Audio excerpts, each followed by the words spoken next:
Assalamualaikum warahmatullahi wabarakatuh. Selamat malam teman-teman semuanya. Selamat datang di online workshop Ruby Lab AI.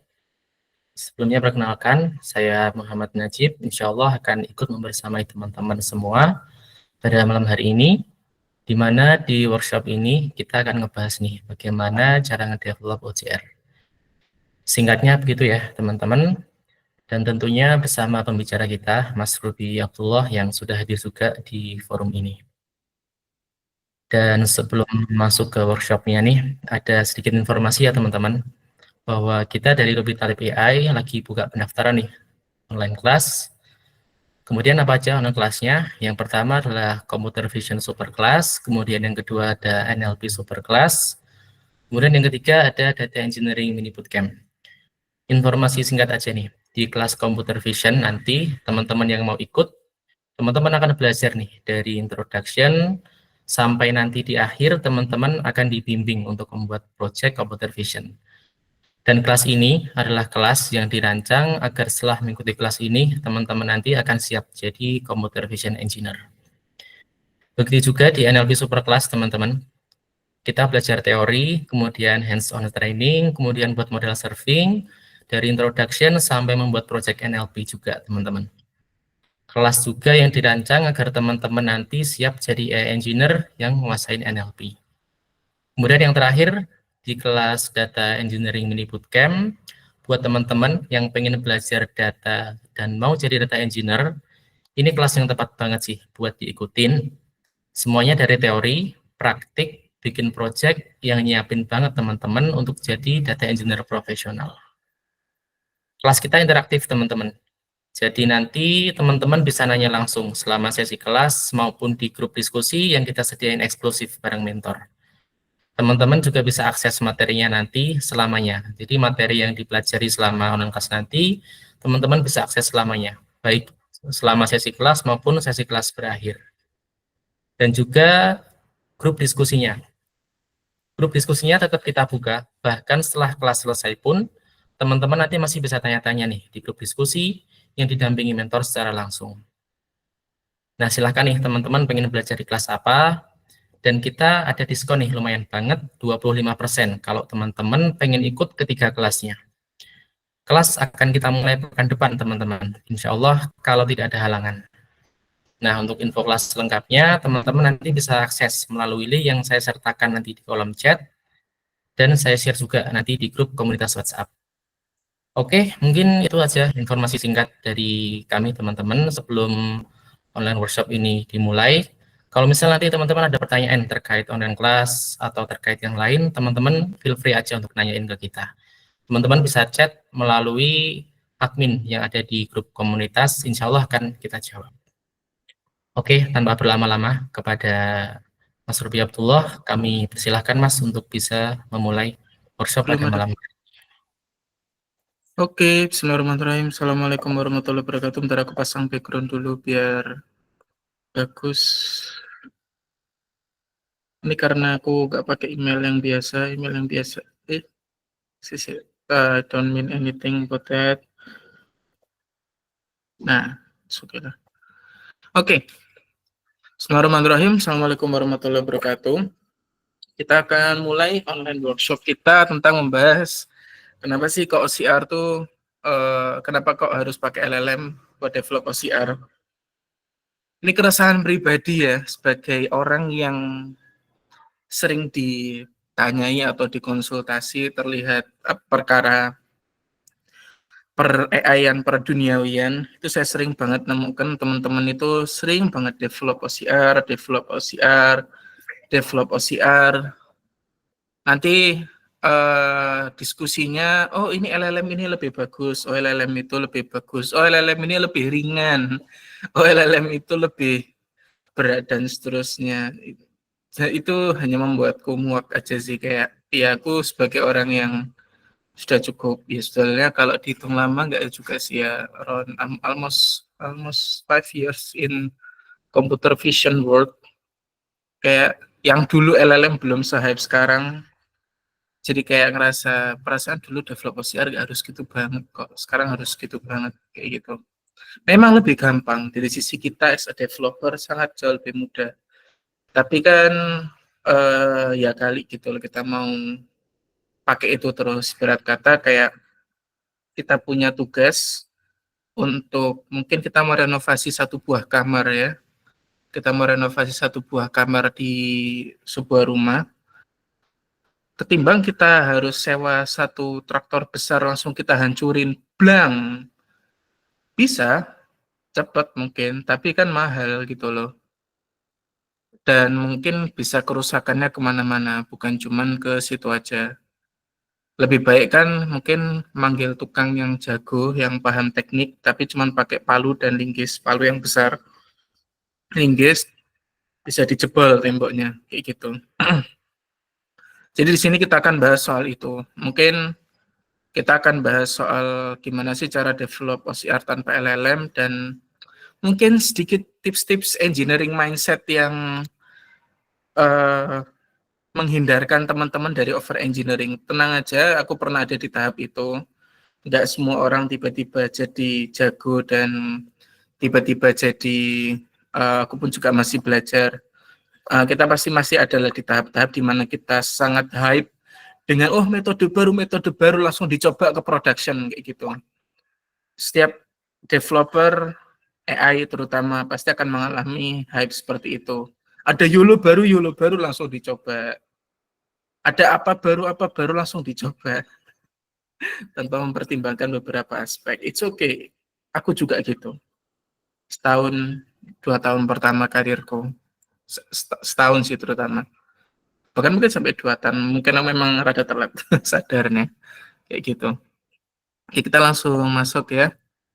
Jadi kita bahas dulu soal fundamental ya. Kita mencoba untuk berpikir sederhana terlebih dahulu. Di sini kita akan belajar soal engineering mindset, gimana sih cara memecah satu buah hal yang besar menjadi kecil-kecil, kemudian kita develop yang kecil-kecil itu dengan metode yang jauh lebih mudah. Kayak gitu. Kalau cuma buat POC ya, kayak teman-teman mungkin, wah aku butuh buat POC ini 1 minggu dikasih sama bos atau direktur atau engineering manager atau project manager. Silahkan pakai LLM atau bahkan sekalian pakai OpenAI API aja kalau cuma buat POC. Tapi kalau buat development project atau produk yang terus menerus ya jangan kayak gitu. Buang-buang duit. Kasihan bosnya. Sorry. Nah, OCR itu apa sih? OCR itu kan ini pertama kita ambil dari yang bird eye view dulu. Input image. Ini kan tujuan kita ya, input image. Contoh kita KTP lah ya. Contoh di sini KTP. Input image-nya KTP. Kita kepengen ngeluarin NIK-nya berapa sih? Namanya siapa sih? Terus jenis kelamin, tempat tanggal lahir, dan seterusnya. Ya, ini adalah sebuah bird eye view concept of OCR. Dan ini biasanya yang dibutuhkan ya dalam satu buah project kayak kita atau dalam satu buah pengerjaan.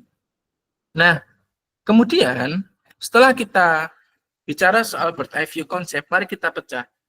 Gimana sih emang kita butuh apa aja atau dalam mengekstrak NIK, nama, dan jenis kelamin. Nah, ini mungkin kita mulai pecah ya.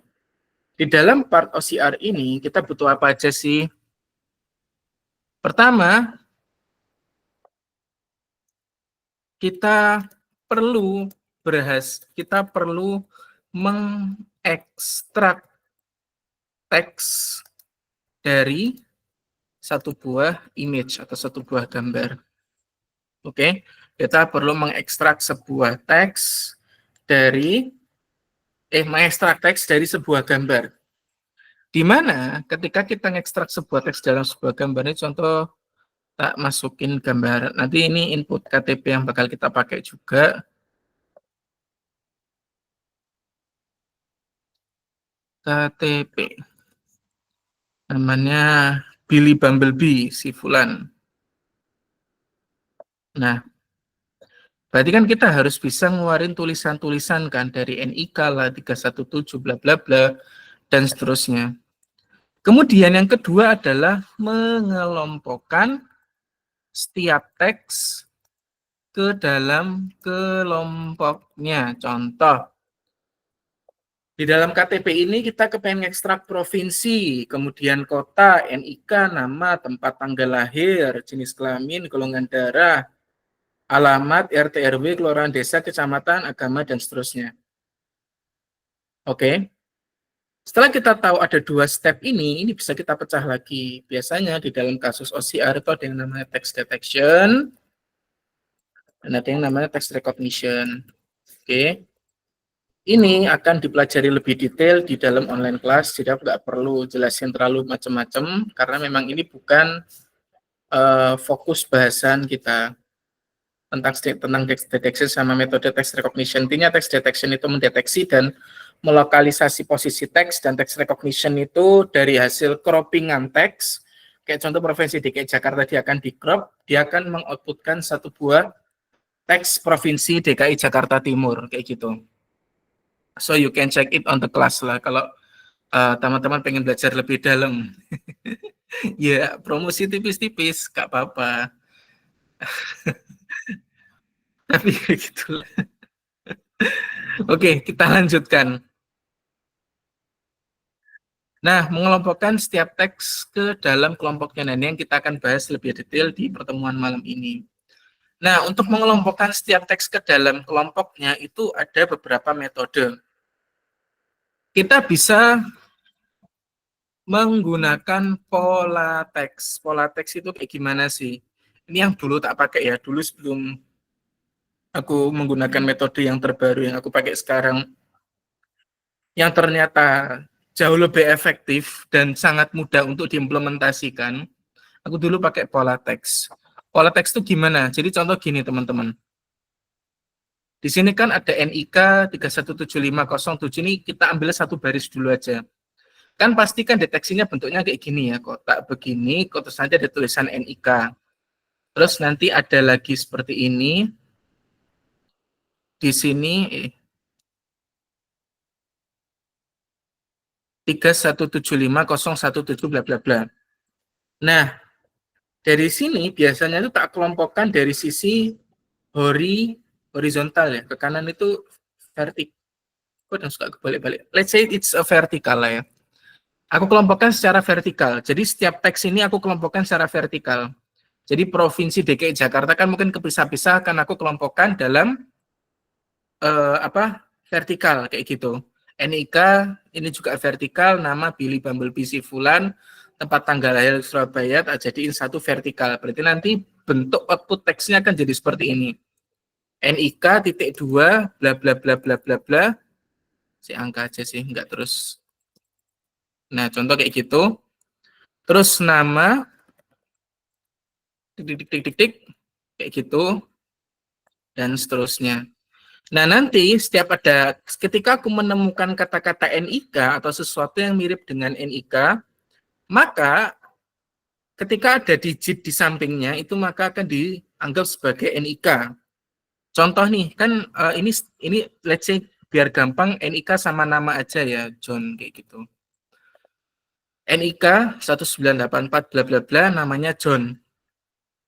Biasanya akan kita pisahkan berdasarkan spasi atau titik 2, karena walaupun kita kelompokkan, itu biasanya tetap kita pisahkan antara yang kiri sama yang kanan dengan satu buah notasi. Cuman aku biasanya pakainya spasi untuk notasinya.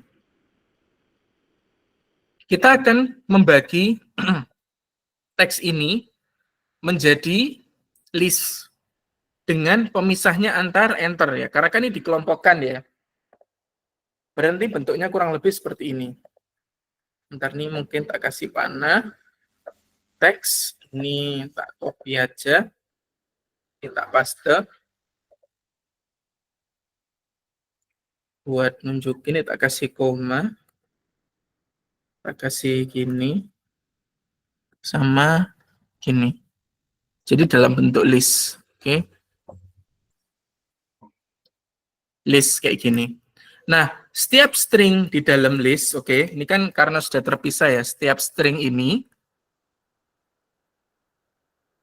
maka akan aku deteksi apakah di sini ada tulisan NIK Dan aku mendeteksinya nggak pakai exact match ya, tapi aku pakai fuzzy match karena bisa aja NIK ini ada tipu kayak gitulah, keliru karena mungkin ketutupan kotoran atau segala macam jadi NIK lah atau NIKU atau NIKI karena ada titik dua di samping dan seterusnya.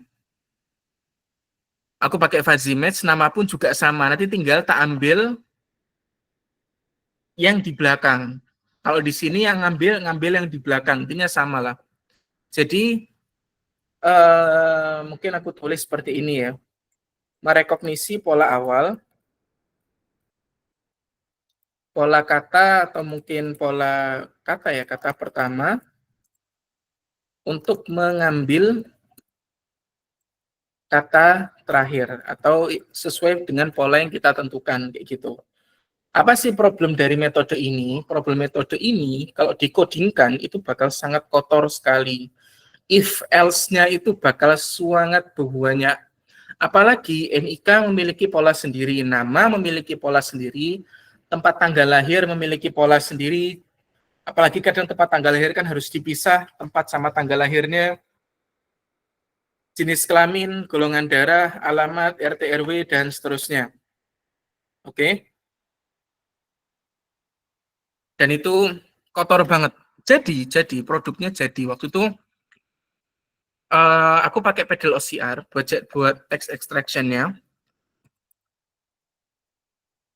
Maka dari itu bisa jadi, dan memang pedal OCR itu adalah open source OCR model paling bagus menurutku sampai sekarang.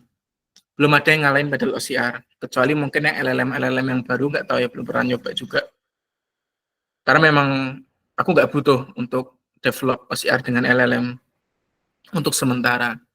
Kita nggak tahu kalau ke depan mungkin LLM semakin lama semakin ringan dan semakin robust, orang mungkin akan mulai meninggalkan ini.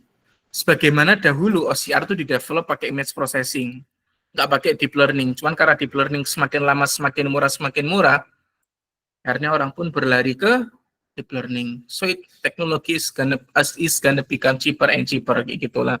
Cuman again selalu kondisikan dengan kondisi budget perusahaan, produk, project, whatever it is, kayak gitulah. Karena ingat, kita developer itu diciptakan untuk menjalankan kelangsungan satu buah bisnis, kayak gitulah.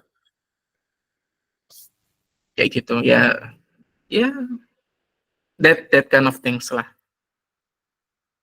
So merekognisi pola kata pertama untuk mengambil kata terakhir, fuzzy match. Oke, itu tadi sudah ya, itu tadi kekurangannya ya, if else-nya banyak dan seterusnya. Nah terus metode yang kedua kayak gimana? Metode yang kedua adalah yang aku pakai sekarang dan cukup robust. Cuman memang tetap perlu ada beberapa syarat tertentu, tapi syarat-syarat itu tuh masih bisa kita tackle. Kemungkinan untuk untuk cara men-tackle syarat di sini materinya nggak aku siapin dari sisi codingan. Karena kalau dari sisi codingan itu formatnya harus sama persis. Itu salah satu kelemahannya, cuman bisa kita tackle. But how?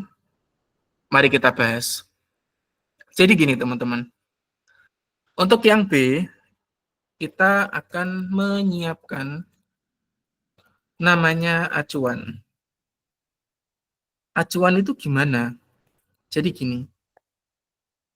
Ini aku copy ya ke bawahnya.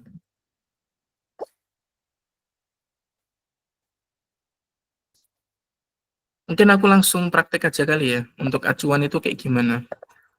Kayaknya nothing secret yang aku buka di laptopku. So I can share screen, whole screen. Kayak gitu.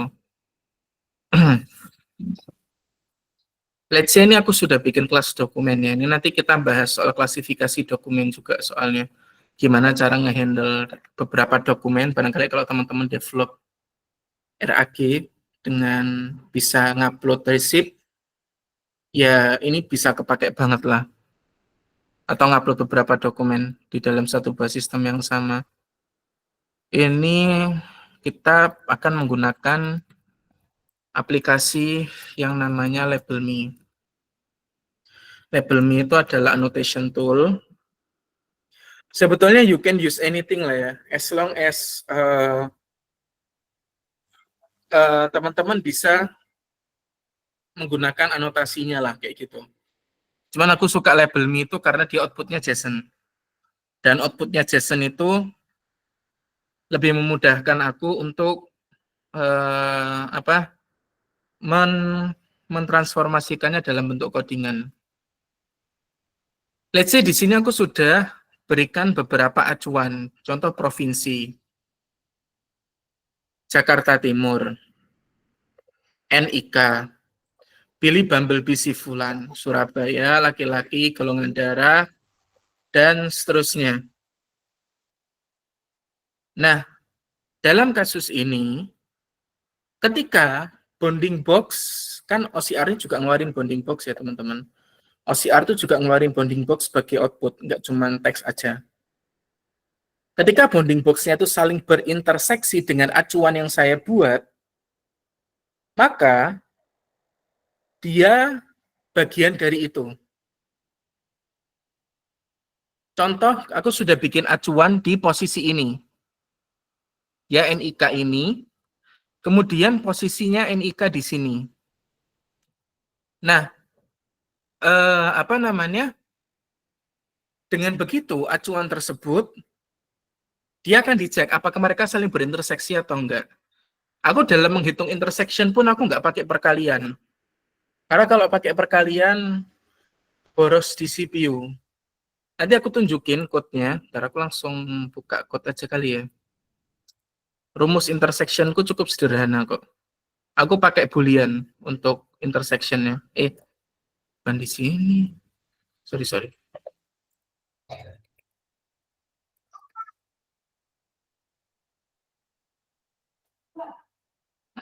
Is inside. Nah, ini is inside with tolerance. Jadi aku kenapa kok aku pakai boolean instead of perkalian ya? Karena kan intersection over union mungkin yang biasa teman-teman ketahui dikalikan sebagai area terus kemudian dibagi. Ingat operasi perkalian dan pembagian itu boros di komputasi. Boolean itu jauh lebih optimize kayak gitu. Wah, ini ada for nggak optimize ini. Ini aku waktu itu buru-buru soalnya pas bikin. Bukan waktu itu sih, hari ini aku bikin materi. Jadi I should use for lah. Ini aku baru aja ngasih ceramah soal ngasih wejangan soal komputasi yang hebat, tapi aku ada for di sini. Harusnya bisa nggak pakai for itu, karena kan OCR box itu dia bentuknya list, bisa langsung kita panggil indeksnya. Kayak gitu. Nah, that's why itu kenapa aku pakai booleans, dan di sini cuman plus minus saja. Ini plus minus pun cuman buat tolerance. Dia toleransinya berapa sih? Oh, di sini aku kasihnya 10 pixel. Nah, kira-kira problem apa aja sih yang dimunculkan dengan metode ini? Satu, input gambar posisi KTP harus selalu sama. Ini mungkin kalau kita bicara dokumennya bukti potong pajak atau dokumen-dokumen yang bersifat yang bentuknya HVS, kartu keluarga, dan seterusnya, pakai metode ini masih sangat bisa. Tapi kalau pakai KTP, kan orang kadang mutunya gini lah, gitulah. Solusinya apa, ayo? Solusinya membuat model untuk deteksi di poin ujung KTP. Ini simple. It's a simple model. Bukan terus teman-teman jangan langsung pakai YOLO key point. Enggak, jangan. Ini a simple regression model. Cuman sesimpel mungkin buat teman-teman yang sudah tahu AI ya. It's just a CNN backbone plus kepalanya linear regression. Ya, kepalanya linear regression. CNN terus kepalanya linear regression. Sesimpel itu. Jadi jangan overthinking. Jangan terus pakai YOLO key point, apa key point RCNN. No.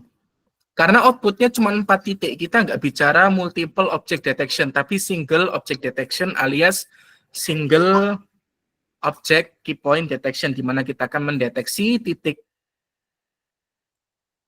ini, titik ini, titik ini, dan titik ini. Jadi kalau seandainya dia dimiring-miring kanan kiri segala macam, teman-teman bisa melakukan yang namanya image warping. Image warping itu kayak apa sih? Teman-teman, aku yakin pasti pernah pakai aplikasi yang namanya Cam PDF atau kamera PDF. Itu yang kayak kalau miring, terus kemudian ditak tak tak tak tak tak bisa lurus itu loh. Di mana kita menyesuaikan titik-titiknya. Nah, itu warping. Itu warping. Mungkin buat teman-teman yang lebih jago di image processing daripada saya, mungkin teman-teman di sini ada yang akademisi, yang image processingnya biasanya akademisi itu gila-gila, keren-keren. Mungkin ngerasa, CNN mau overkill, bisa pakai image processing, silahkan kayak gitu. Aku bahkan appreciate kayak gitu. As long as teman-teman bisa mendeteksi titik ini, titik ini, titik ini, terus kemudian nanti di warping. Karena posisinya pasti sama atau mendekati. Maka dari itu fungsinya tolerance di sini adalah untuk toleransi. Kayak gitu. Terus problem yang kedua. Terkadang nama dan alamat, terutama dua field ini ya, nama sama alamat, itu bisa lebih dari satu baris. Nah, itu gimana itu benerinnya? Kok salah ini? Posisinya salah ini. Nah, solusinya gimana itu? Solusinya, teman-teman bisa gunakan perhitungan sederhana. Kan ini sudah di warping ya. It means dia sudah lurus. Oke. Nah, di sini teman-teman berarti perlu field mendeteksi yang di sebelah kiri juga. Bukan cuma yang di sebelah kanan. Karena nanti perlu menyesuaikan. Kayak contoh gini. Ini nama ya. Ini nama. Kira-kira dia sampai ke bounding box tempat tanggal lahir, itu butuh berapa banyak? Butuh seberapa banyak? Nah, seberapa banyak tambahannya itu nanti tinggal ditambahkan aja di y-axis dari acuannya. Kayak gitu. Atau cara overkill, tapi mudah buat teman-teman developer, training aja, text detection, untuk masing-masing kelas dari, ini cara yang kedua ya. Cara yang pertama tadi pakai sistem persamaan teks plus acuan, kayak gitu. Training aja text detection untuk masing-masing kelas, nanti tinggal dari bounding box yang terdeteksi dari text detection akan berinterseksi dengan output OCR, maka dia bisa masuk ke kelas itu. Kedua-duanya bisa, dua-duanya sama bagusnya, dan object detection pun sekarang sudah bisa kita bikin as low cost as possible, kayak gitu. So, terserah teman-teman mau pakai metode yang mana.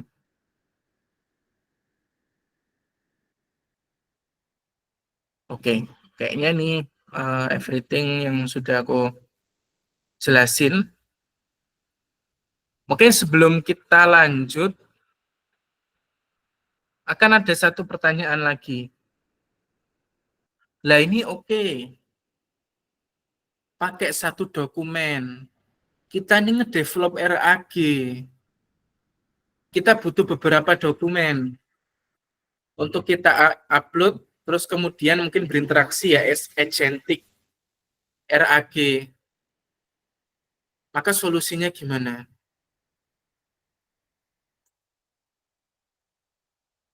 Pakai ini aja. Ketika teman-teman berurusan dengan satu buah industri, ini menurutku pribadi ya, tapi tetap pasti ada yang bisa sangat multiple formatnya. Pasti tetap teman-teman bisa batasin scope-nya. Kayak, oh ini bisanya buat KTP, buat ini, buat ini, buat ini. Nanti mungkin tinggal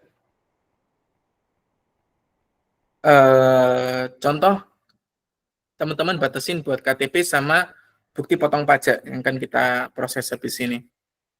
Nah, dalam kasus KTP atau bukti potong pajak, berarti teman-teman perlu satu layer decision di AI-nya itu untuk melakukan image classification. Dan untuk melakukan image classification itu ada banyak metodenya. Teman-teman mau training klasifikasi CNN bisa, teman-teman mau deteksi teksnya, oh kalau ada kata-kata KTP berarti dia KTP, ada kata-kata bukti potong pajak dia bukti potong pajak, atau mungkin pakai metode yang yang akan kita lakukan di sini, yaitu kita pakai sistem vector database. Jadi gambarnya kita rubah jadi vektor, kemudian nanti tinggal query cosine similarity. Karena memang aku butuh cepat, kalau aku harus training CNN buat bikin materi hari ini, it will take a long run lah, kayak gitu. Buat bikin materinya. Ini cuma biar teman-teman ada gambaran. Unless, kecuali memang ini tanpa scope, kayak gitulah. Ya mau pakai LLM monggo, kayak gitu. Tapi aku yakin tetap pasti bisa di-scope-kan. Sebuah sistem nggak mungkin nggak ada scope-nya.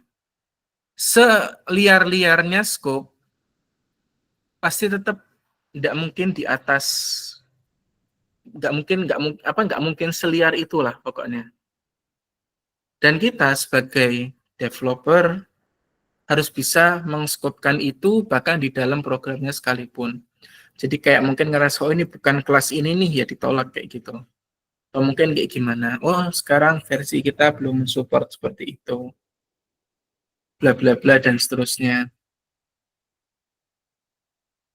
Kalau invoice perusahaan, kita dapat kasus nih, mungkin ada perusahaan ya, let's say Telkom, di mana Telkom itu kan dia selalu ngevendorin ya, di mana setiap vendor itu selalu punya versi invoice sama versi quotation yang berbeda-beda formatnya.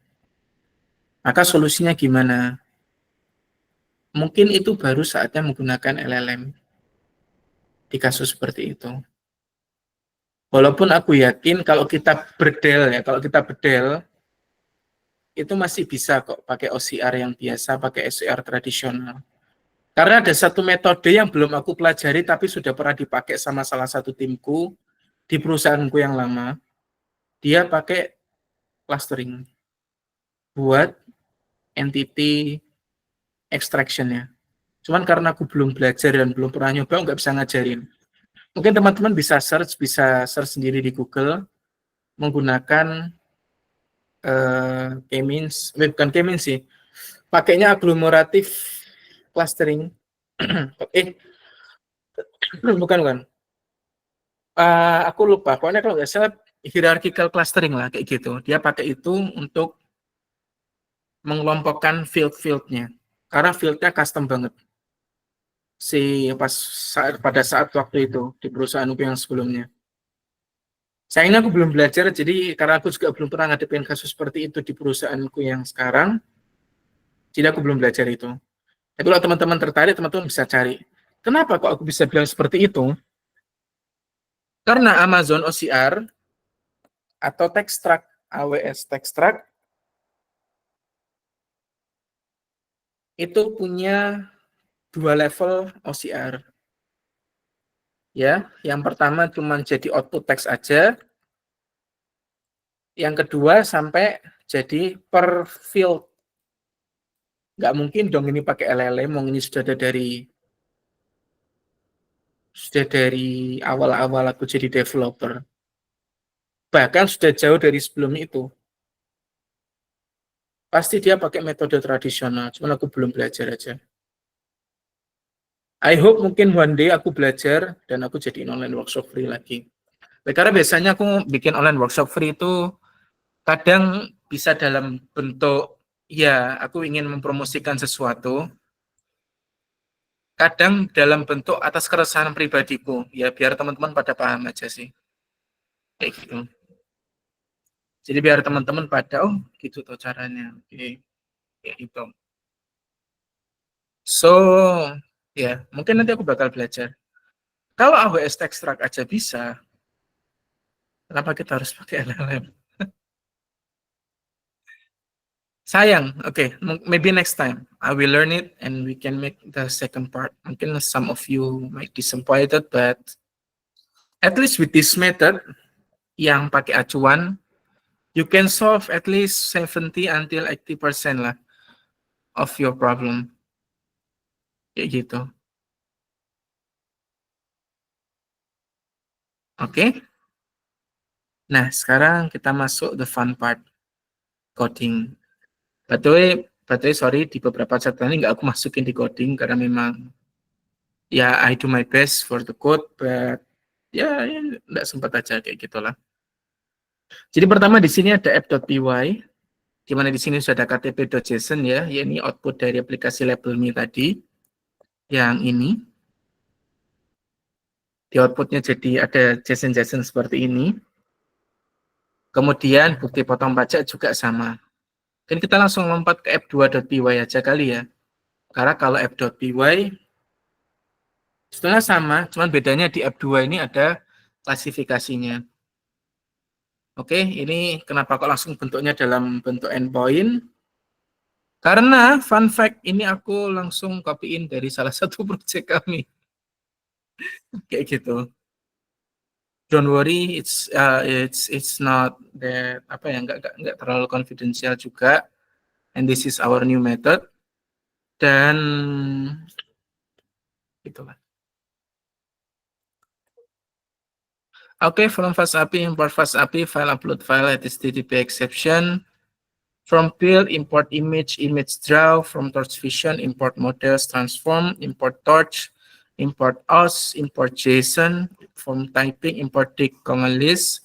From scip.spatial.distance, import cosine. From pedal OCR, import pedal OCR.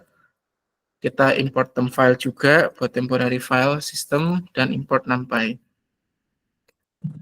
Nah, di sini kita definisikan fast API. Di sini kita load si image embeddernya. Untuk doing image embedding, kemudian kita definisikan juga pedal OCR-nya. Kemudian dev compute embedding, jadi ini adalah fungsi untuk melakukan komputasi embedding, di mana kita preproses dulu gambarnya, kemudian bittorch.node embedding sama dengan 18, image tensor, return embedding.squeeze, kayak gitu. Jadi kita preproses dulu gambarnya sesuai dengan input model si ResNet-nya, kemudian setelah itu kita lewatin dan kita jadiin dia embeddings, di mana embeddingsnya berukuran vektor berukuran 512. Dan setelah itu kita squeeze. Kenapa kok kita squeeze? Karena tadinya bentuknya itu adalah 1,5112, jadi 512 aja kayak gitu. Mungkin buat teman-teman yang penasaran nn.identity itu apa? nn.identity ya identity function, sebagaimana kalau teman-teman belajar kalkulus ya, kalau nggak salah aku lupa kalkulus atau aljabar linear. Intinya identity function itu adalah fungsi yang tidak merubah input. Jadi literally cuman fi sama dengan i, fx sama dengan x, kayak gitu. Itu identity function. Jadi fc itu kan biasanya jadi layer untuk klasifikasi ya. Ini kita jadiin identity function dia. Terus load dokumen vektor, ini kita function buat ngeload si dokumen vektornya. Dokumen vektor dalam bentuk dictionary, for file name, in os.list folder, il file name, .lower ini karena dari kelas dokumen ya. .ensuite, png, jpg, jpeg, wp. Image path-nya kita gabung. Intinya di sini adalah dia akan ngeload ngeload gambar sesuai dengan namanya, terus kemudian kita rubah ke embedding, dan kita simpan ke dalam variabel namanya dokumen vektor sebagai vektor database, kayak gitulah. Terus dev classify image. Nah, ini adalah fungsi untuk melakukan klasifikasi gambar. Dari uploaded embedding, kemudian dokumen vektor. Nah, di sini kita pakai cosine similarity.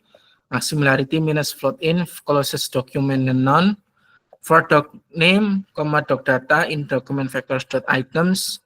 Similarity sama dengan 1 minus cosine uploaded embedding doc data embedding. Jadi kita bandingin cosine similarity antara uploaded embedding sama embedding yang ada di dalam vektor database. Kalau similarity-nya di atas max similarity, maka max similarity sama dengan similarity, closest document sama dengan doc document. Return closest document ini mungkin harusnya ditambahi threshold, cuman belum aku tambahi kayak gitu. Karena aku, ya itulah. Ini saran penyajian, tambahi threshold. Kemudian proses with OCR. Nah, di sini adalah function untuk kita ngeproses si OCR-nya. Pertama, di sini kita ada image-nya, kemudian ada JSON path-nya. Nah, with open JSON path are as annotation file. Annotation sama dengan JSON.look annotation file, yaitu antara ktp.json atau bukti potong pajak.json. Shapes sama dengan annotation.get shapes.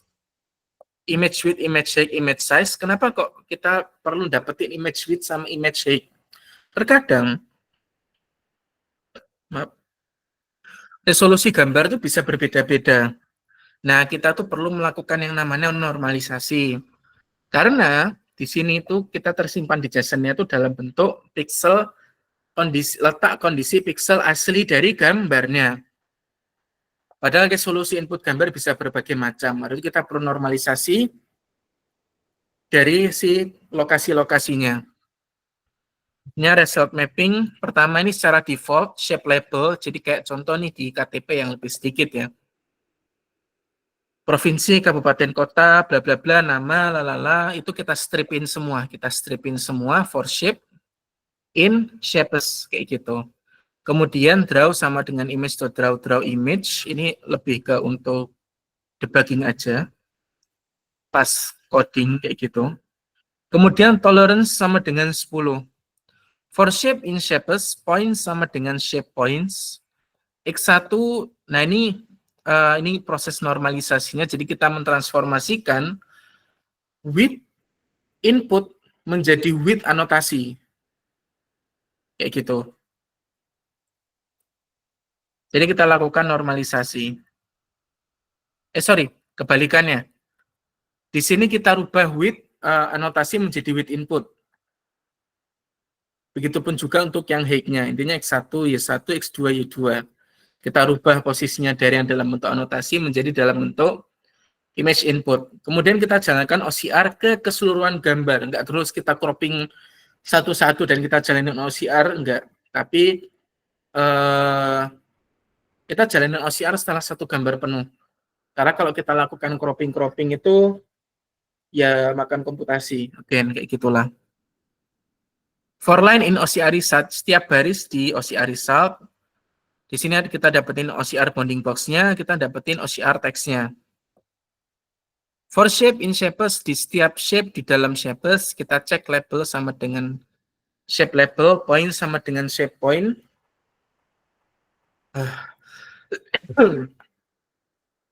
Ada aja nggak ya? Oh, nggak ada. Ya, udah. Sorry. Nah, di sini X1, Y1, X2, Y2-nya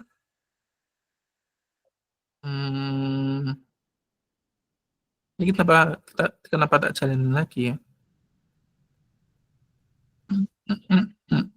Oh, enggak. Betul. Karena kan poinnya diambil dari sini. Terus annotation image width sama prosesnya, yaitu merubah posisi image width ke posisi asli. Kemudian if is inside with tolerance, OCR bbox X1, Y1, X2, Y2 tolerance. kita pakai fungsi yang ini tadi, yang pakai boolean. Apakah bounding box itu ada di dalam bounding box yang ada di anotasi dengan satu buah toleransi. Kalau iya, maka true. Kalau enggak, maka false. Kayak gitu. Kalau true, jika iya, apakah result mappingnya kosong? Kalau result mappingnya kosong, kita ganti dulu yang strip jadi OCR text-nya. Else, kalau enggak kosong, itu maka kita tambahkan. Oh, berarti satu anotasi atau satu acuan itu bisa beberapa deteksi. Benar.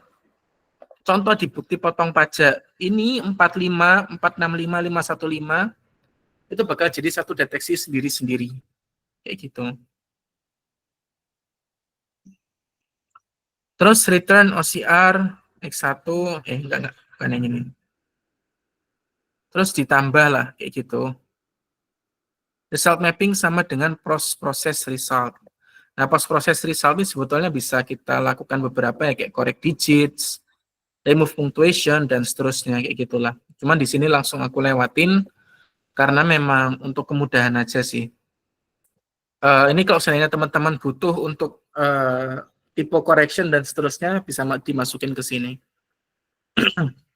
Ini mungkin bahan pembelajaran juga ya. Beberapa typo correction yang biasanya saya lakukan itu adalah saya pakai yang namanya fuzzy match lagi, fuzzy match. Contoh di sini ada tulisannya Provinsi DKI Jakarta. Mungkin output OCR-nya nanti jadi Provinsi dekat Arta gitu. Nah, itu dia akan ngecek tuh di dalam database korpus Provinsi Indonesia, kira-kira mana yang paling dekat. NIK pun juga sama, kalau NIK bisa pakai correct digits dan nama pun sama. Tapi intinya guys, kalau memang performa OCR-nya kurang bagus, maka tolong di fine tune, belajar fine tune OCR, terutama di text recognition-nya, biasanya yang perlu di fine tune. Ada banyak kok tutorial untuk fine tune pedal OCR dari sisi text recognition sama text detection-nya. Silakan teman-teman cari, atau teman-teman kalau mau develop text recognition sama text detection sendiri tanpa pedal OCR, silakan join online class computer vision super class, kayak gitu. Promosi terus, nggak apa-apa lah ya.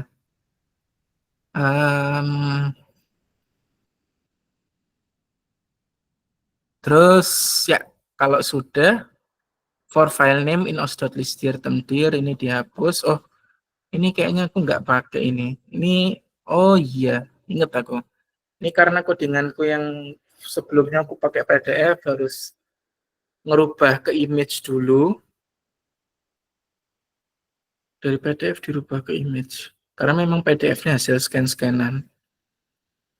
Jadi, apa namanya, ini, tapi ini sebenarnya bisa dihapus sih. Nah, kemudian di return, sukses true, kemudian result-nya result mapping. Kayak gitu. Sorry, f2.py. Nah, ini return result mapping. Terus ketika di endpoint-nya, pertama seperti biasa kita apa namanya,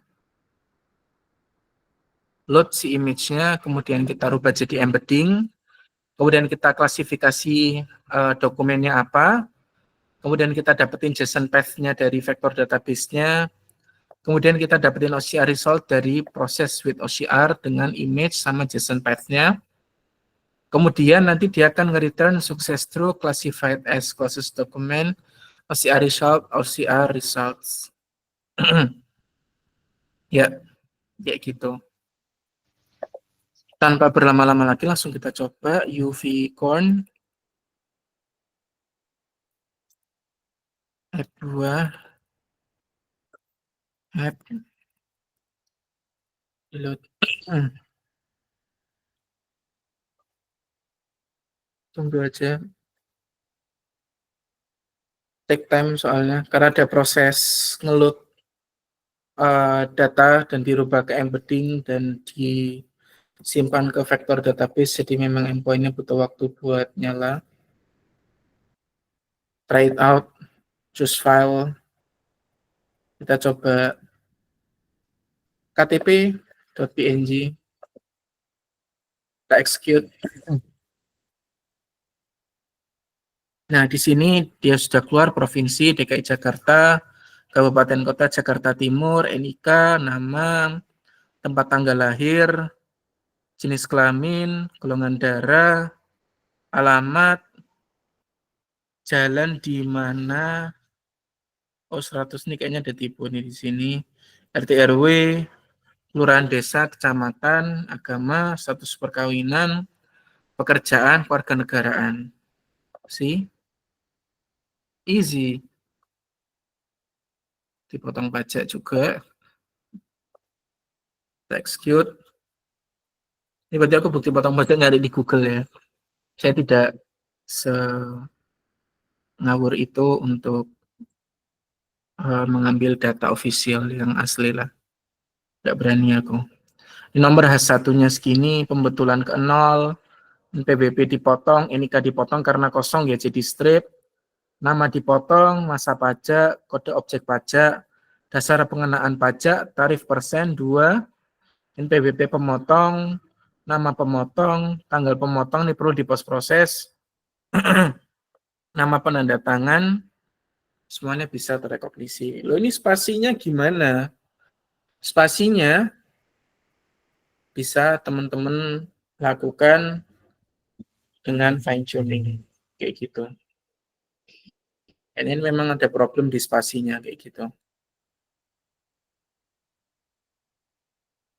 So this is buat ini, atau mungkin juga bisa image size-nya digedein. Itu harusnya bisa sih spasinya kayak gitu. I think itu untuk metode kali ini. Teman-teman sudah bisa ngeklasifikasi beberapa dokumen, teman-teman bisa nge-OCR, bahkan melakukan entity extraction, dan teman-teman masih pakai LLM, really? Forward gitu. Terkadang gini loh teman-teman, teman-teman tuh harus punya sifat tanggung jawab kayak gitu. Dan sebetulnya ini aku juga setelah aku sadari setelah punya perusahaan sendiri, karena memang aku doing with my own money lah. Jadi aku betul-betul secara dengan sangat sadar untuk doing engineering ya on budget kayak gitu. Mungkin kita bisa bereksperimentasi dengan bebas, dengan duit kantor kayak gitu. Dengan apa ya,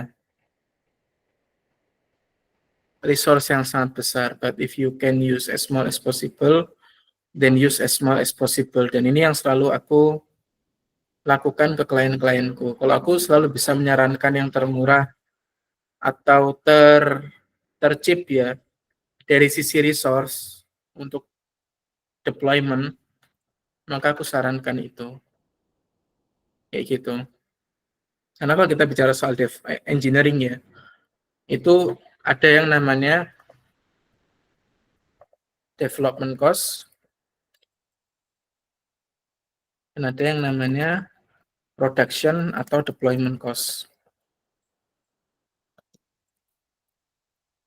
Dan biasanya masing-masing dari mereka itu seperti kayak precision and recall.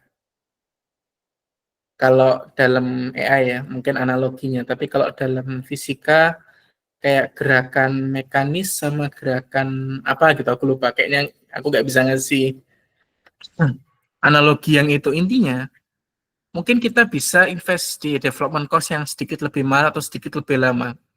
Karena development itu semakin lama itu juga duit, karena ada developer di situ. Tapi, yang long lasting, itu adalah production and deployment cost. Oke, mungkin develop satu kali jeder selesai. Tapi production and deployment itu yang akan jadi fixed cost. So, always be responsible of what you are doing. Kayak gitu. Terus, Ya, paling itu sih yang mau ditanyain teman-teman. Aku cek ya. Wih, ini asli loh. Ini kayaknya online workshop teramai. Aku nggak tahu sih. Aku soalnya kadang kalau yang aku kadang juga kadang nggak datang sih yang lainnya. Oh, ini rame ini. Sebentar, ada pertanyaan nih. Kalau fotonya miring, tadi sudah dijelasin.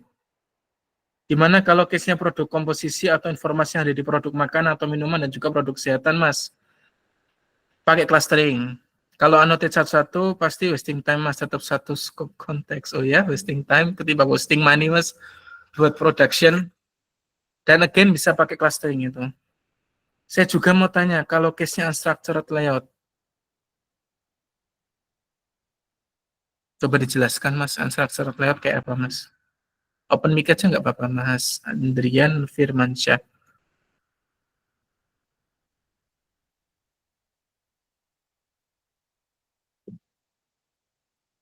Bentar, Mas Aditya Bintang nunggu Mas Andrian Firmansyah dulu. Open mic nanti habis ini jenengan.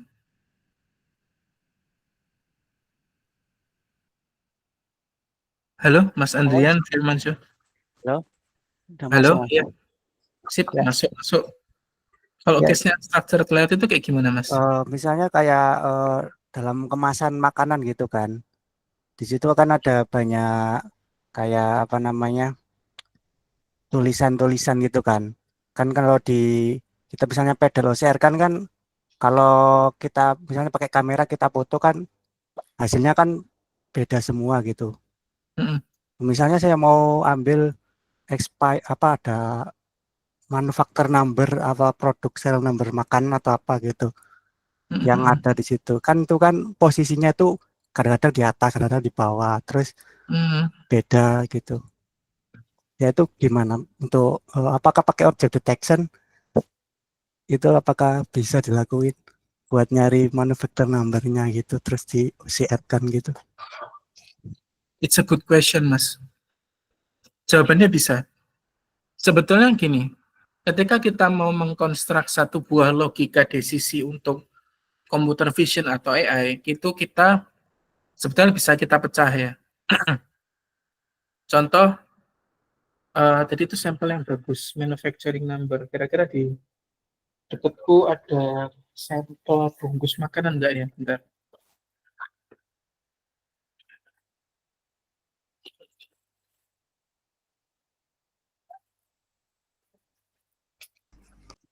Contoh yang gampangnya expired date pasti ada di semua makanan kan.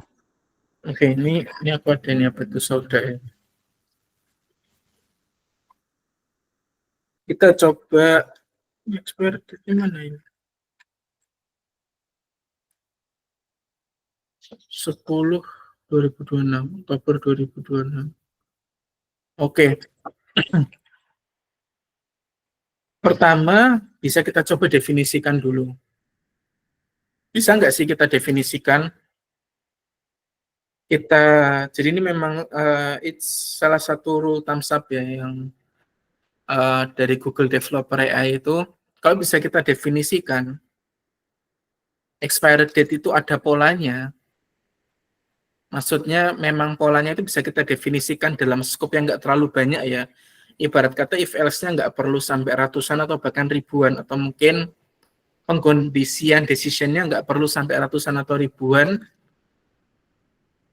maka silahkan pakai LLM kayak gitu. Tapi kalau memang masih bisa didefinisikan, maka kalau bisa jangan. Terkadang kan expiry date itu dia memiliki satu buah pola. Nah, mungkin bisa menggunakan pola itu untuk bisa dideteksi kayak gitu. Tinggal polanya seperti apa. Kayak gitu. Atau bisa nggak sih pakai object detection? Dites saja. Karena kan AI itu, AI engineering ya, ini yang selalu aku juga praktekin di perusahaanku. AI engineering itu seperti kayak doing research, tapi sama doing engineering at the same time. Jadi ada hipotesa yang dikeluarkan, ada eksperimentasi yang dilakukan, dan ada result yang kita dapatkan. Dan itu cepat. Beda sama kayak riset, kalau mungkin di akademisi yang bisa butuh waktu lama. Kalau di sini kita butuhnya cepat, karena memang ada timeline yang harus dikejar. Sambil kita menyiapkan backup plan atau second plan, kayak ibarat kata, kalau kita sudah menyiapkan beberapa hipotesa gagal, then let's do with LLM atau let's do with some, kayak kita sudah nyoba nih pakai palu, pakai linggis, nggak bisa. Ya sudah, saatnya kita pakai traktor, blang, hancur temboknya, kayak gitu. Karena mungkin ada beberapa alasan tertentu. Oke, it's a good use case, Mas. Thank you buat kemasan makanan. Produk kesehatan juga sama. Ini di tanganku ada batu soda. Selama masih bisa didefinisikan dan bisa kita cluster, atau bisa kita lakukan pengajuan, dan mungkin masih bisa sih, kayak gitu. Saya pertanyaan. Ada pertanyaan. Oke, Mas Aditya Bintang. Monggo Mas tanya dulu. Ya Mas, Assalamualaikum warahmatullahi wabarakatuh. Makasih Mas kesempatannya. Sebenarnya saya join workshop ini tuh karena saya juga punya cases yang sama di perusahaan saya bekerja sekarang Mas gitu. Jadi tapi saya basicnya sebenarnya bukan AI atau machine learning engineer sih. Saya lebih basicnya itu mobile developer kan gitu. Nah, kebetulan di aplikasi kami itu lagi ada kayak OCR gitu untuk mendeteksi SPJ atau surat jalan gitu Mas. Nah, karena kan kasusnya itu kan kebanyakan driver itu kan suka moto-moto hal yang nggak jelas, makanya di situ kita perlu mendeteksi SPJ gitu kan. Nah, kemarin itu akhirnya kita karena saya bukan basicnya ML atau AI, saya kan nggak bikin ini sendiri ya, nggak bikin model sendiri. Saya akhirnya pakai library dari Flutter, namanya itu OCR gitu. Nah, cuma performanya itu ya mirip kayak yang Mas Ruby tadi bilang, kayak ada misalnya ada kotoran di tulisannya gitu, terus akhirnya jadi tulisannya itu jadi ngaco gitu. Terus ini kasus yang paling sering. Jadi karena kita karena aku nggak bisa ngedeteksi poin-poin key kayak yang sudut-sudutnya itu, akhirnya kita ngakalinya dari ngambil teks yang footer sama header-nya. Jadi ketika header-nya kalau footer kan biasanya ada tanda tangan dari apalah gitu ya, biasanya ada signature gitu. Nah, itu kan ketumpuk gitu, Mas. Nah, itu tadi kan udah dijawab juga sama Mas Ruby. Nah, itu kan harus pakai fuzzy match gitu, Mas. Nah, itu kira-kira case yang workshop yang hari ini tuh sesuai juga nggak Mas dengan problem yang saya alami gitu, kayak bisa mendeteksi bagian poin-poin bagian sudut-sudutnya juga gitu nggak sih Mas? Terima kasih Mas, itu aja sih pertanyaannya, karena saya punya keresahan yang sama dari yang disebutkan Mas Ruby hari ini gitu. Oh ya, oke. Siap, nice. Mungkin saya perlu tahu bentuk SPJ-nya dulu Mas. Kalau yang ada di bayangan saya sih, kalau memang mau invest lebih dalam ya, bisa pakai AWS Textract sih Mas. Itu performanya bagus banget. Jadi Masnya konekin aja ke AWS Textract dan harganya juga lumayan murah. Itu per 1000 invocation-nya cuma $0,01 kalau nggak salah. Aku lupa sih, aku lupa inget ya. Ini dia cukup murah kok, AWS Textract itu. Bisa dipakai kayak gitu. Kalau bentuk dokumen SPJ-nya sih mirip kayak yang ini Mas, perpajakan itu Mas, mirip dimensinya sama. Tadi bisa Mas, tadi bisa pakai metode yang saya kasih. Berarti kalau seandainya beda dimensi pun kita juga harus adjustment di bagian kodenya juga ya Mas ya. Nanti misalnya A4 full gitu, kita juga harus adjustment di bagian kode supaya sudut-sudutnya itu juga kebaca untuk A4 gitu ya Mas. Iya, betul. Terima kasih Mas. Sama-sama. Selanjutnya, permisi, saya ada pertanyaan BB, label me, bounding box, label me, dan OCR ini bagus untuk dokumen yang template-nya konsisten KTP. Setuju. Oke, saya saat ini yaitu dokumen berbagai klien untuk proses ekspor barang ke negara lain. Jadi ini seperti kita mention ya, kalau ada perusahaan telkom yang menghandle banyak invoice sama quotation, tapi kita coba mungkin beda. Saat ini yaitu dokumen berbagai klien untuk proses ekspor barang ke negara lain. Yang kita harus OCR di mana style dan template-nya tidak sama persis. Dokumen klien bisa berisi berbagai header seperti SKBDN atau letter of credit, bill of lading, certificate of, bisa banyak, tergantung sektor klien. Bagaimana perspektifnya, Mas? Terima kasih. Ini project yang dilakuin sama timku waktu itu. Yang aku cerita, pakai clustering itu. Ini bisa banget pakai clustering. Memang komputasinya nanti sedikit lambat ya, karena harus doing clustering di setiap image-nya, clustering dari output OCR-nya, tapi bisa cukup bagus. Dan kurang lebih use case-nya mirip-mirip kayak gini. Dokumen soal pengadaan barang dan seterusnya, ada letter of credit juga dan seterusnya. So I think bisa banget untuk pakai clustering. Kalau memang kayak pakai algoritma yang ini kurang cocok. Betul banget, setuju saya. It's a good statement. Padahal OCR memang masalah di spasi sih. Pak Jin bertanya, untuk ulama OCR apakah lebih perform dengan metode anotasi acuan? Saya ada kasus ekstrak dokumen PDF pakai Tesseract, kurang perform. Tesseract itu jelek. Aku nggak boleh bilang kayak gitu sih, karena memang Tesseract itu sebetulnya karena metode yang sangat lama. Dan itu aku juga harus menghormati yang bikin. Sebenarnya aku ketarik kata-katanya. Nggak boleh aku bilang Tesseract itu jelek. It's my bad. I'm not gonna saying that again.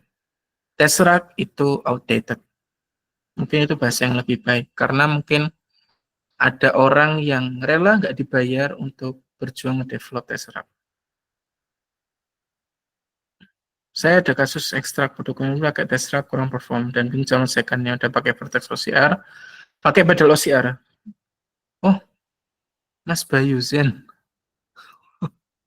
Ya, pakai Paddle OCR, Mas, coba. Mungkin bisa, Mas. Kayak gitu. Sorry, aku baru...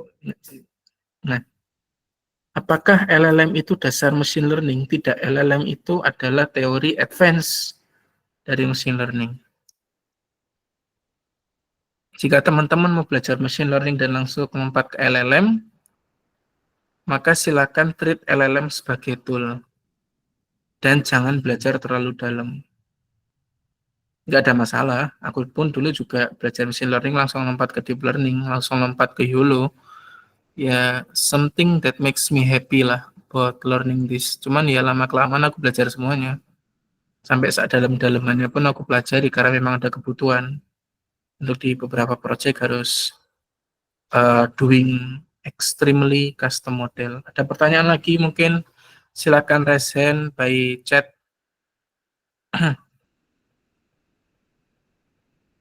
Jadi belajar machine learning apa yang paling dasarnya? Machine learning itu paling dasar adalah, sebetulnya ada banyak ya di YouTube untuk belajar machine learning yang dasar. Intinya gini, ketika teman-teman belajar machine learning, ini mungkin buat kurikulum ya, mungkin buat teman-teman ada juga yang baru di machine learning. Kebanyakan tutorial di YouTube tuh cuma bahas tentang machine learning algorithm, deep learning algorithm, tapi nggak bahas, sudah berhenti di situ. It's wrong, it's totally wrong way of learning. Bahkan di Coursera pun juga sama. Bahkan di Udemy juga sama. Terus yang betul di mana? Di kita, nggak bercanda. Tak ajarin gimana cara belajar machine learning. Jadi pertama teman-teman itu harus belajar yang namanya, of course ya, algoritma dari machine learning itu sendiri. Yang paling gampang ada linear regression sama logistic regression, terus mungkin SVM, random forest, clustering, k-means, apa itu ensemble learning, dan itu semuanya algoritma-algoritma dipelajari. Apakah perlu dipelajari dan dihafal? Jawabannya enggak. Aku aja enggak hafal cara kerja decision tree, random forest, SVM. Aku enggak hafal. Aku harus buka dokumentasi, aku harus buka artikel untuk mempelajari kalau selanjutnya setiap aku mengajar. Dan terus setelah belajar machine learning algorithm, teman-teman paham nih, oh machine learning itu soal memappingkan antara input dengan output. Baru teman-teman naik level. Sebenarnya tidak naik level sih. Mulai teman-teman belajarnya dipisah. Yang satu belajar tentang data preparation dan data processing. Ini salah satu materi yang underrated, tapi wajibnya luar biasa dan seringkali menjadi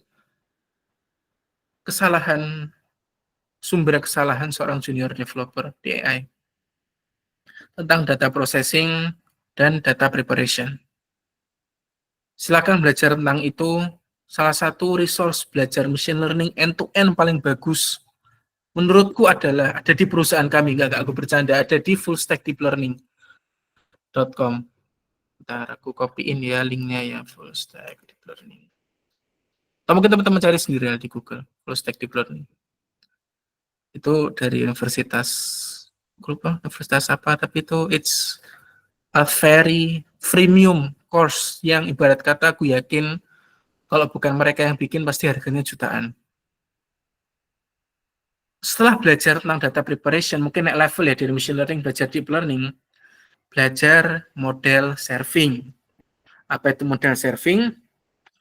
Gimana cara membungkus satu buah model menjadi sebuah endpoint atau menjadi satu buah service yang bisa diakses oleh client system. Kita bicara client system ya, bukan user langsung. Jadi kita nggak terus bikin machine learning plus bikin UI-nya, karena biasanya sudah ada tim front end atau tim mobile apps yang buatin UI-nya, kecuali kalau teman-teman slow developer, maka itu lain cerita. Intinya ngebungkus model as service. Baru setelah belajar itu, teman-teman belajar soal Docker, back-end, itu sebenarnya part of model service. Ya. Model serving itu lebih ke back-end, DevOps, sama software engineering things, kayak gitu, model serving itu. Terus terakhir, teman-teman belajar soal monitoring model. Gimana sih cara kita memonitor performa kesehatan model kita? Kapan kita perlu melakukan di training dan kapan enggak? Enggak semua kasus perlu model monitoring, cuman di beberapa kasus yang cukup pelik memang perlu dibuatin model monitoring. Tapi biasanya itu yang product based. Kalau project based bisa perlu bisa enggak, tergantung. Kurang lebih itu sih, semoga teman-teman catat kayak gitu. Sebetulnya itu kita ada semua di salah satu buah kelas ini. Promosi terus kayak gitu, tapi ya teman-teman bisa belajar sendiri sih itu. Betul, full stack deep learning yang itu. Tapi itu sudah lama sih course-nya, dari 2019. Tapi beberapa fundamentalnya itu masih bisa dipakai sampai sekarang. Kayak contoh, selalu start with small, itu diajarin di situ. Jangan apa-apa langsung pakai deep learning high end yang parameternya gede banget buat ngedevelop, buat menyelesaikan satu buah problem. Always start with small, kemudian iterate.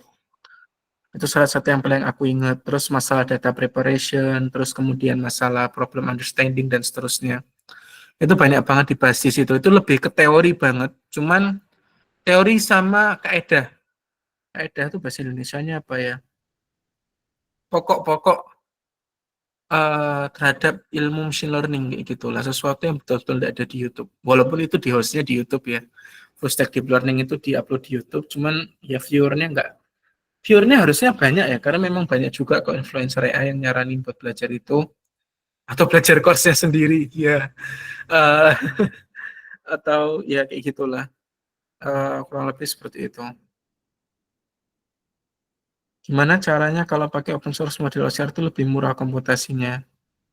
Apakah memerlukan GPU jika pakai open source model OCR? Gimana kalau biaya komputasi dipakai buat OCR? Apa nih API? It's a really good question. Itu salah satu pertanyaan yang bagus banget. Tinggal dihitung, Mas. Pentingnya kita sebagai seorang developer, tapi ini biasanya dilakukan oleh senior atau lead ya. Untuk hitung-hitungan SWOT, strength, weakness, opportunity, and threats dari salah satu buah metode. Worth it gak sih kita fine tune open source, terus kita develop pakai metode yang tadi kita ngobrol panjang lebar, ketimbang kita pakai OpenAI API.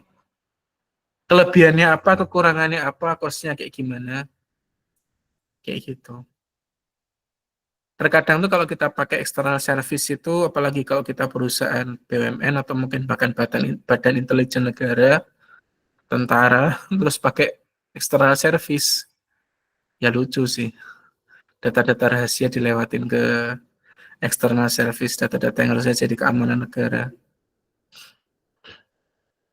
Terkadang it's not just all about cost, tapi juga soal security, privacy, dan seterusnya. But it's a really, really good question. It's an amazing question lah. Kalau training model AI apakah memang butuh spek hardware yang tinggi? Tergantung kasusnya. Kalau kasusnya cuman sederhana enggak. Laptopku ini GPU-nya biasa, tapi 80% proyekku bisa aku handle pakai laptopku. Enggak harus yang high-end banget. Yang penting 3060 itu sudah bisa. Sudah cukup banget. Memang trainingnya lama. Harus sabar. Tapi most of my project training 2 jam, 4 jam bisa selesai kok. Kayak gitu. Soalnya kalau teman-teman mau cepat ya 10 menit ya, pakai A100 gitu langsung. Bung. Ya nggak apa-apa. Menurut kakak, YOLO itu oke atau enggak? Atau lebih oke build model sendiri untuk object detection? Kalau bisa pakai framework yang sudah ada, pakai yang sudah ada. Kecuali kalau ada kebutuhan untuk apa namanya, aku butuh custom nih di beberapa hal ya, silahkan kayak gitu. Iya, RTX 3060. RTX 3060 yang laptop GPU, bukan yang GPU PC. Kan GPU PC lebih kencang, lebih kuat pakai yang laptop GPU.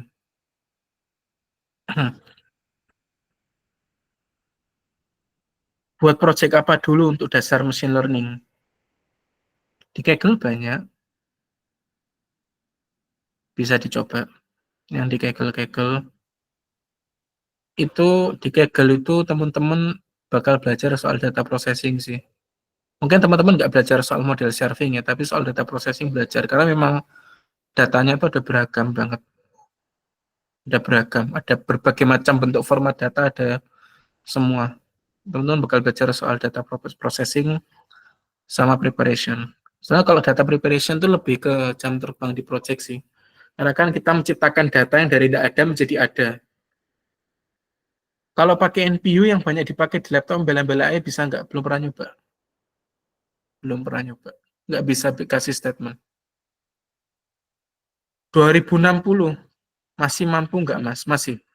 Masih. Di perusahaanku dulu masih pakai 2060. 80% kasus ya. Nggak 100%.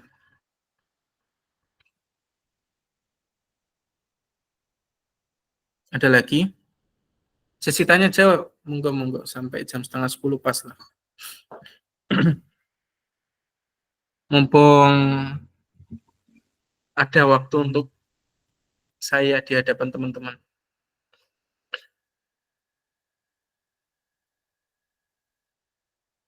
Monggo Mas Bayu. Ya, izin Pak, terima kasih atas kesempatannya.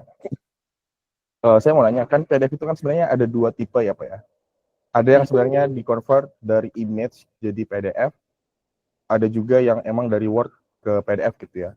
Nah, kalau misalnya kasusnya seperti ini, dan kita ada kasus pengen nge-ekstrak kayak tanda tangan gitu ya, ada tanda tangan yang itu ditempel dari Word, dan juga tanda tangan itu yang dari image gitu Pak. Nah, itu bagusnya pakai apa ya Pak ya? Sama kalau misalkan kita mau ekstrak teks dari PDF itu bisa pakai OCR juga nggak Pak? Belum pernah nyoba sih kalau PDF yang dari Word. Jadi aku belum bisa ngasih jawaban. Kalau hipotesa yang mungkin bisa saya kasih, the most easiest way ya, untuk ekstrak tanda tangan di dalam sebuah PDF. Itu PDF-nya itu dirubah dulu ke image, terus baru dirubah ke dirubah ke image, terus kemudian dilokalisasi tanda tangannya. Untuk tanda tangan ya, bukan isi teksnya. Kalau isi teksnya mau diekstrak, berarti memang perlu ada entity extraction di level teks. Kalau mungkin butuh tahu lokalisasinya, maka mungkin bisa juga dari PDF dirubah ke image, terus kemudian dilakukan OCR, maka akan dapat lokalisasi plus teks-teksnya. Nanti kan teksnya ini mungkin ada tipu atau ada yang nggak ada tipu, nah itu nanti bisa dicari kedekatannya sama yang versi teks aslinya. Karena kita sudah punya data, oh ini loh ada teks yang versi benar, sama ada teks yang mungkin versi tipu-tipu dikit dari output OCR. Fungsinya yang ini itu cuma buat dapetin lokalisasi teksnya untuk kebutuhan ekstraksi. Tapi yang ini untuk kebutuhan supaya biar bisa dapat teks yang paling bagus. Kemudian digabungin. Kayaknya itu make sense dan possible. Itu baru hipotesa ya, perlu dicoba. It could be right, it could be wrong. Kayak gitu Mas mungkin jawabanku. Baik Pak, terima kasih banyak Pak. Sama-sama. Kalau mau training foto atau video, belajar apa dulu? Machine learning. Kalau sudah belajar machine learning, belajar image classification. Kalau sudah belajar image classification, belajar video classification. Kayak gitu. Atau belajar image processing lah ya. Data gambar itu kayak apa sih bentuknya kalau di dalam komputer. Anything else?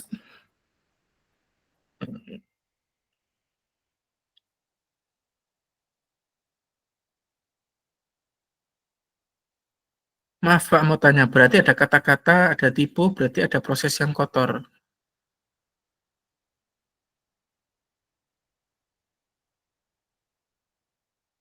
Kind of. Kurang lebih seperti itu. Maka dari itu, aku tadi sempat sebut masalah fine tune ya. Itu pentingnya kita nge-fine tune OCR kita. Berarti rata-rata RTX ya Mas. Kalau GTX kurang banget. GTX sangat kurang. Kalau sudah RTX itu insya Allah 80% kasus bisa. Tapi jangan yang di belakangnya 50. Paling tidak yang di belakangnya 60. Menarik Mas, sepertinya bakal into ML di tahun ini insya Allah. Semoga memudahkan Mas. Thanks Mas knowledge-nya sama-sama. Kakak dari kapan belajar machine learning? 2020 pas lulus kuliah. Desperately need job. Kayak gitu. Jelas sudah belajar dari magang sih. Sekitar 1 tahun sebelum lulus. Cuman seriously learning setelah lulus kuliah.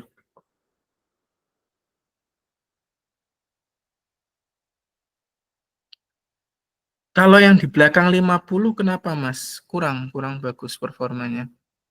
Tidak cukup. Minimal 60. Lebih bagus lagi 70 atau 80. Udah buat project apa aja Kak? Banyak. Ya mostly computer vision. Cuman kita juga ada project yang lain kayak NLP, time series. Tapi mostly computer vision. Oh now. Boleh, silahkan tanya face recognition. 1 menit lagi kita tutup.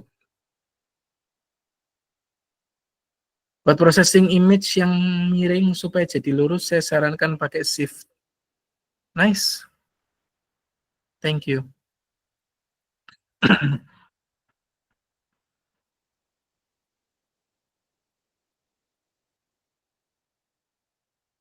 Rekamannya bisa diakses ulang nggak, Kak? Bisa. Ditunggu aja, nanti di komunitas bakal dibagiin link YouTube-nya. Kalau case Kai, KAI, atau best practice-nya gimana? Siamis pakai constraint kah atau pakai deep learning? KAI ini apa? Kereta Api Indonesia. Untuk apa? KAI-nya. KAI-nya diapain? Oh, face recognition di KAI. Iya, pakai cosine similarity sama. Nama YouTube-nya apa? Nanti bakal di-share sama admin. Kenapa nggak pakai MacBook daripada laptop gaming? Saya itu kelewatan itu. Afwan, nggak kebaca. Kenapa nggak pakai MacBook daripada laptop gaming? Ya nggak apa-apa. Waktu itu ada rezekinya buat beli ke laptop gaming. Iya Mas, face record. Ya, misal bahayanya cuma satu wajah per user, bisa akurat kah? Harusnya bisa. Kenapa enggak? Caranya biar bisa akurat gimana? Ya, Masnya harus belajar soal face embedding, belajar soal vector database, belajar soal query untuk face recognition, dan seterusnya, dan seterusnya. Apakah saya ada course untuk membahas itu? Ada. Nanti tolong Mas Najib diiklankan juga course kami, Software Engineering for Face Recognition. Monggo, monggo.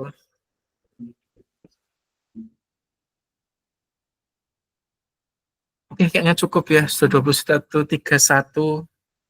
It's a really fun journey.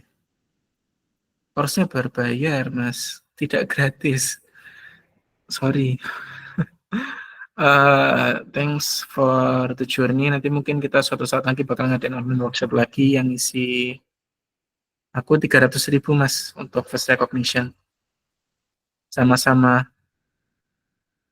Nah, tapi listriknya gede Mas. Kalau rakit PC. Tapi itu tergantung sih keputusan pribadi. Source code WhatsApp hari ini nanti juga di-share kah Mas? Insya Allah. Nanti tak upload di Google Drive buat di-share kayak gitu. Itu kan course ya, dia pre-recorded video. Jadi kita tuh punya dua jenis ya, ada online class, ada online course. Kalau online course itu dia pre-recorded video, sekalinya beli dapat akses selamanya. Tapi kalau kelas bisa belajar lagi dan lagi.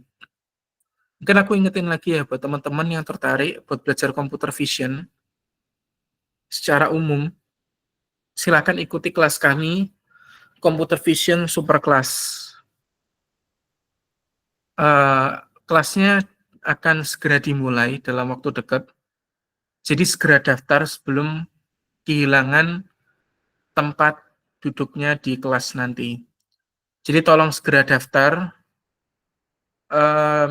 Malam ini saya tunggu. Kayak gitu. Jadi tolong daftar yang Computer Vision di sini. Ini aku copyin.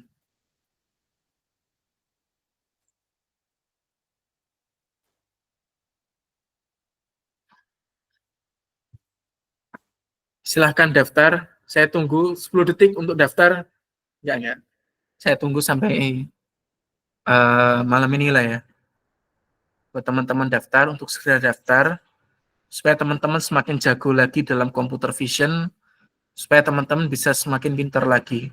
Buat teman-teman yang pengen tahu di computer vision nanti kita belajar apa aja, computer vision nanti kita akan belajar tentang 10 metode computer vision, di mana kita akan nggak cuman bicara soal building model, kita akan bicara soal data preparation yang tadi aku sempat sebutin, kita akan belajar soal modeling, dan kita akan juga belajar soal model serving.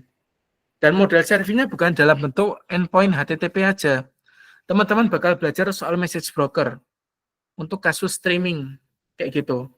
Nanti kita pakai Redis PubSub untuk message brokernya, dan untuk kasus face recognition, teman-teman bakal pakai PG Vector, pakai vector database. Jika teman-teman yang tertarik, bisa langsung daftar aja, langsung didaftar, langsung digas, supaya teman-teman bisa belajar dan meningkatkan skill teman-teman di dunia computer vision. Oke, ditunggu pendaftarannya. Semoga teman-teman semakin semangat untuk belajar. Semoga Allah mudahkan. Saya kembalikan ke host.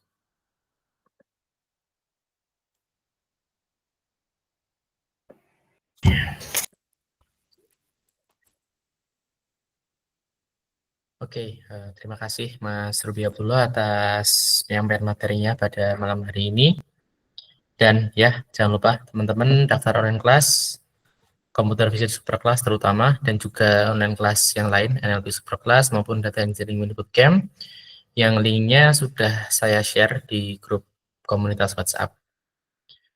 Oke, mungkin itu aja teman-teman. Kalau misal memang sudah tidak ada tambahan, untuk rekamannya nanti insya Allah akan kami share besok setelah workshop ini. Mungkin itu aja teman-teman. Kalau misal nanti ada pertanyaan terkait online kelas, bisa ditanyakan ke grup atau ke PM lewat admin komunitas. Mungkin itu aja dari kami. Terima kasih teman-teman semuanya atas kehadirannya, atas keikutsertaannya di workshop pada malam hari ini. Semoga bisa menambah ilmu teman-teman semua dan teman-teman bisa lanjut nih di kelas online kelas kami. Ya, kami mohon maaf apabila dalam penyelenggaraan kelas atau workshop pada malam hari ini ada kekurangan. Semoga bisa menambah kebaikan bagi teman-teman dan juga sampai jumpa di online workshop selanjutnya. Sekian, terima kasih. Kami akhiri, kami tutup sesi pada malam hari ini. Assalamualaikum warahmatullahi wabarakatuh.